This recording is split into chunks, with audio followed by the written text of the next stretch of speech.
So I like to tell my students that a good herbalist can fix any problem with the help of just one herbal ally. But in this week's class, we're going to simplify it just a little bit, and I am going to introduce you to the 10 most important, most foundational, most crucial herbs that you need to know in your own exploration of plant spirit work, herbal magic, and herbal medicine.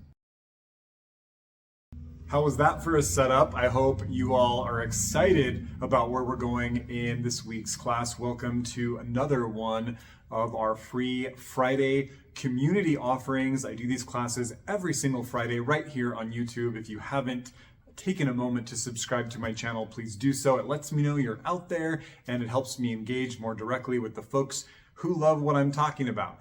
And let's get into the topic at hand this week, the 10 most important herbs for you to know in your practice with plant spirit medicine, herbal magic, green sorcery, the green art, or just being somebody who walks through the world that you live in, feeling a sense of camaraderie and kinship with the green beings who share their spaces with us. So what are these 10 plants, these 10 herbs?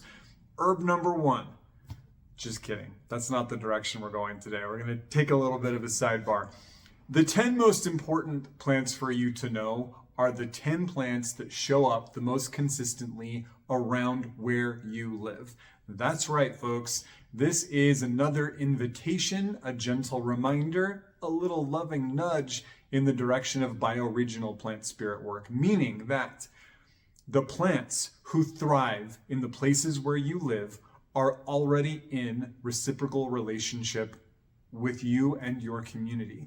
The plants that grow in your backyard, that creep up through cracks in the sidewalk, that you walk to work every day, the trees that line the street you live on, that provide shade and shelter, those are the most important plants for you to be in relationship, especially when they offer medicine or food, or there is magical lore surrounding them. Of course, we can be in deep relationship with our baneful or poisonous plant spirit allies, but in this particular class, I want to encourage you to be in relationship with those that bring a more direct sense of healing, a more direct nourishment, a more direct magic. And why? Because as I mentioned earlier, you're already in reciprocity with them. You are sharing the same soil, the same sky, the same microbiome, the same bioregional quirks and idiosyncrasies that make where you live what it is. So that in and of itself is a good reason to know these plants. Number 2, there will be times in your life when herb shops and buying online may not be accessible. And there may be situations where buying herbs from, brokers or herb shops isn't the direction that you want to go in your work. So you have a handful of herbs that share space with you, and you know well their medicinal virtues, the blessings that they offer when brought into the human universe, how they deliver their virtues of magic and medicine. And this is incredibly important. To be able to go out into the backyard or into a local park or an accessible trail or whatever the case may be, and know the medicine that grows there, to know the plants that grow there and how you can engage with those particular plants and herbs and trees when you need them, maybe when there's an acute disease going on or some kind of psycho-spiritual crisis or whatever the case is a sense of empowerment and a sense of initiation into this work that nothing else provides. To know the names, both folk and scientific and common, to understand something about the botany and the life cycles of these plants, to know when they pop up in your garden and when they die back, who they like to grow next to and who they don't like to grow next to, understanding when the flowers are at their peak, when the leaves are the most fragrant, when the roots are ready to be harvested, whatever the case may be. This is real engagement with a bioregional, a localized, an immediate and accessible form of the green arts, of green sorcery, of plant spirit work in a general term. So how do we go about making this happen? First, I'm doing this class now because we're heading into spring. We're going to start seeing our green allies wake up from their winter slumber, returning to our side of the hedge from the world of roots and mysteries. And this is the perfect time to start taking notes, to start going every day, even every few days, and saying, okay, who's showing up? Why now? Who shows up first, second, third? Who comes in together? Who doesn't show up until June? Who's late to the party every year?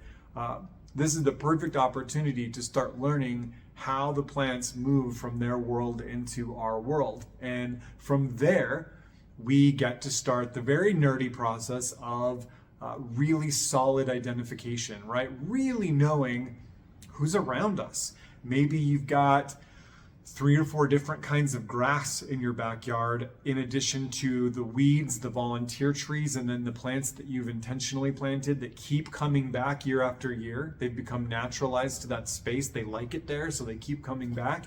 All of those plants can be identified. All of those plants, you can learn more about who they are. And then from that big list of who's present in your spaces, again, who's present on your walk to work every day, who's present in the parks that you frequent, and the trail that you like to walk your dog on, who's around you, you start to whittle that list down to the 10 or 5 or so, or 15, whatever. 10 is really an arbitrary number. But the 10 herbs that feel like they bring the most power into your life. They feel the most relevant to the things that you're working on. They bring a medicine and a magic that feels valuable to the way your life goes. They're the herbs that can help us out when we're injured, when we're bleeding, when we have a cold and flu, when we're in panic and experiencing states of shock. They're those plants, right? And what you will find inevitably is that as you start learning the plants who share their space with you, and you start really being mindful about the way they live their lives, the way they move from the green realm into our world in spring and back into their world at harvest tide, is that a good number of these plants will have a deep affinity with who you are as an individual. It will seem impossible. It will seem uncanny. It may even seem like you're making it up a little bit. But you will find that the things that you struggle with, the things that you are most interested in, your areas of influence in life, the things that you want for yourself, your goals, both physical and magical, are being reflected to you by the plants who show up and do well in the spaces that you haunt, right? So maybe you planted a stand of yarrow in a pot or in your backyard or whatever, and ever since that year, many years ago, that stand has just thrived and grown and mounded up year after year. That's an invitation for a relationship, right? Maybe it's a plant that came in on their own.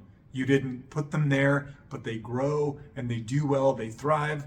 Invitation. Again, you may not be in relationship with every single plant that grows around you. That can get exhausting, but there will be those that rise to the surface that really show off as being like, hey, I thrive here, I do well here, I stand up, I get your attention, this space is nurturing to me, and so in return I nurture the space. This is the beginning of those relationships and beginning of crafting an herbal apothecary, if you will, that is not based in imported herbs or herbs kept in jars, but rather is based in herbs that are living, alive in your spaces. Now, we go through winter, we have to do that end of year harvest and dry those herbs and keep them indoors with us for the winter, knowing though that next spring, a new flush will come, right? That relationship will replenish itself. When we look back to, for example, we can use the wort cunning traditions of English folklore. We can really use any plant medicine ways from any place across time, because this idea of the internet, of online shopping, of all of that is pretty new in the grand scheme of things.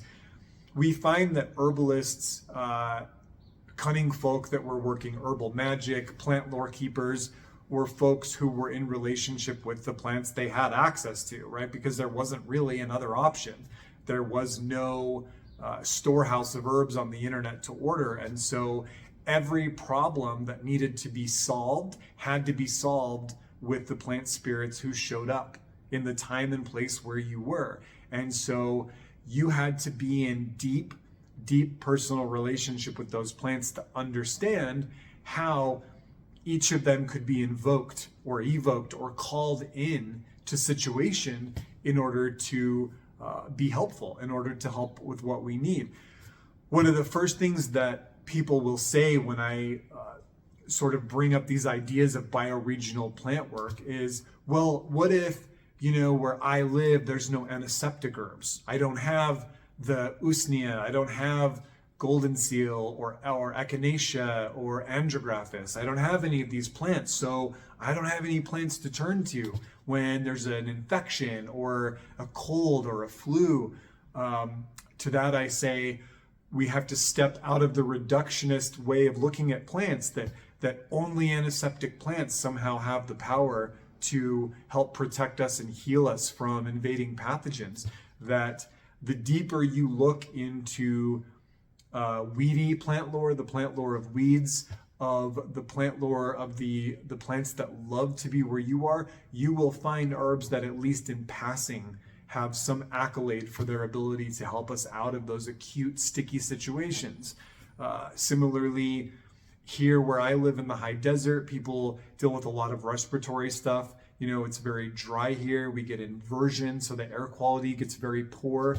I've heard people say, I don't have any good respiratory herbs around me. I have to go clear up in the mountains to harvest mullein or whatever. And then I introduce them to plantain. But there are always herbs that can help. And this is where, when I begin our little class today, where I tell people, a great herbalist, meaning an herbalist being defined as somebody who to whom the plants have revealed their deep mysteries, right? Not a weekend seminar herbalist, but the spiritual path of herbalist.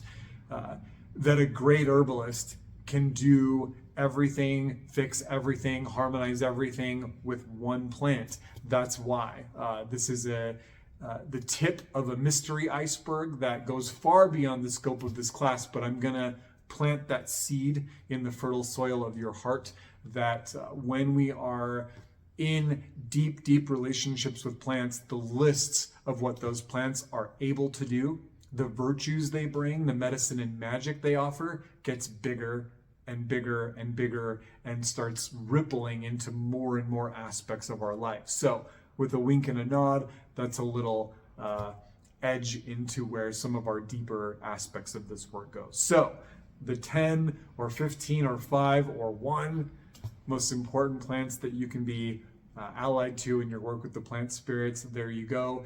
If you are in some relationship with plants that grow near you, especially if that relationship has started because you kept seeing the plants, you kept seeing them grow near you, they kept showing up, they kept being on your radar, I would love to hear your stories. Share them with me in the comments below.